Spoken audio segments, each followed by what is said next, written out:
అలాగే water verification కూడా ఇంటికి వెళ్ళినప్పుడు ఆ వాటర్ వెరిఫికేషన్ చేసి అది మళ్ళీ మన టెలిగ్రామ్ బాట్ లో మన వాట్సాప్ దాంట్లో అది మళ్ళీ రిజిస్టర్ చేయాలి హౌస్ మ్యాపింగ్ అది ఇంకా మన కాన్స్టిట్యూన్సీ చూస్తే ఇంకా 49% అది వెరిఫికేషన్ చూపిస్తుంది. దయవించి దీన్ని స్పీడప్ చేసి ఎక్కువ టైం లేదు కాబట్టి ఆ రిమైనింగ్ బ్యాలెన్స్ ఫోన్ నెంబర్స్ అదేవిధంగా ఏదైతే ఈ యొక్క హౌస్ మ్యాపింగ్ ఏదైతే రిజిస్ట్రేషన్ ఉందో అది కూడా 100% కూడా కంప్లీట్ చేయాలని చెప్పేసి మరి యొక్క ఎమ్మెల్యే గారికి అదేవిధంగా పార్టీ ఇన్ఛార్జి గారికి అదేవిధంగా బీజేపీ ముగ్గురికి కూడా తెలియజేస్తానని చెప్పి తెలియజేసుకుంటూ అదేవిధంగా మీరు ఇంటింటికి వెళ్ళినప్పుడు కానీ వాటర్స్ దగ్గరికి వెళ్ళినప్పుడు కానీ మీరు కూడా మనం చేసినటువంటి కార్యక్రమాలు ఏవైతే ఉన్నాయో అవి కూడా ప్రజలకు మనం తెలియజెప్పాల్సిన అవసరం కూడా ఉంది. ఎందుకంటే ఈరోజు ఎటువంటి పరిస్థితుల్లో మనం అధికారంలో ఉన్నాం.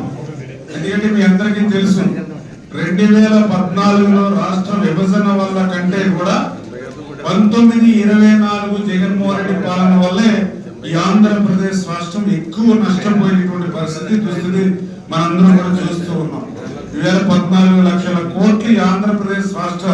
అప్పు నెత్తి మీద ఉన్నటువంటి స్థితిలో కూడా ఈ రోజు ఈ ప్రభుత్వం ఎట్లా పనిచేస్తుంది మనం ఖచ్చితంగా ఈ ప్రజలకు కూడా మనం తెలియజెప్పాల్సిన అవసరం ఉంది. ఎందుకంటే వాళ్ళకి చూస్తే ఒక అవినీతి పత్రిక ఉంది, ఒక అవినీతి ఛానల్ ఉంది, లేకపోతే మరి పేటిఎం ద్వారా మరి ఏదైతే సోషల్ మీడియాని ఉపయోగించేటువంటి అక్రమ సంపాదన ఉంది. వీటన్నింటినీ కూడా అధిగమించి మరి మనమే మన ప్రభుత్వం గతంలో జగన్మోహన్ రెడ్డి అధికారంలోకి వచ్చినటువంటి మొదటి 8 నెలల్లో ఆ రోజు పరిపాలన ఏం జరిగింది,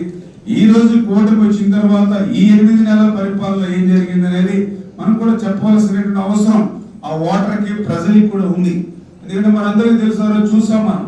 మొదటి 8 నెలల్లో జగన్మోహన్ రెడ్డి పాలనలో లోలు జాకీ అమర్ రాజా కియో ఎక్స్టెన్షన్ వంటి పరిశ్రమలు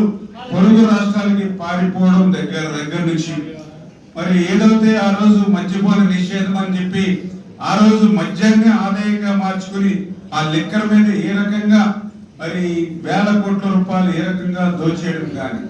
ఇసుకను ఏ రకంగా అయితే జేపీ వెంచర్స్ కొన్ని చోట్ల బిల్స్ కూడా లేకుండా ఏ రకంగా అయితే వేల కోట్ల రూపాయలు శాండ్ లో కానీ ఇంకా